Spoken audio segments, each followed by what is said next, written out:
Today we're here in good old Dundee, Michigan, southeast Michigan. I'm at the Dundee High School.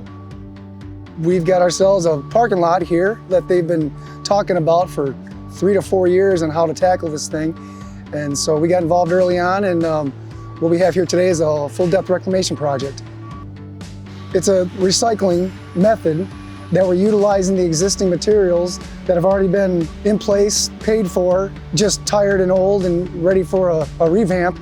The consultants early on looking at the options for a more traditional fix to this, chopping it up, pulling out a lot of the old material, bringing new material in. They had a pretty big price tag. And so that's when we came in and said, you know what, let's bring our friends here from Heritage Research Group, let's go in and sample it and see what the solution may be.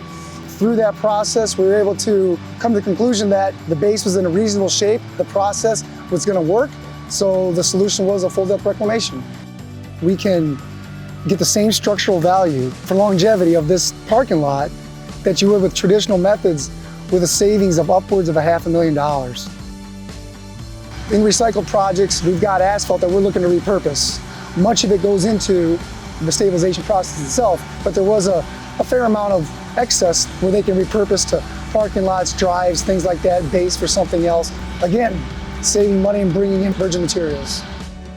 In regards to carbon footprint, we're utilizing existing materials and minimizing the amount of trucking, taking off or bringing in new materials. So absolutely, very green process.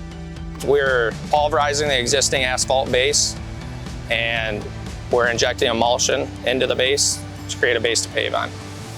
There's not very many parking lots that have been done with emulsion. It's neat to be part of that.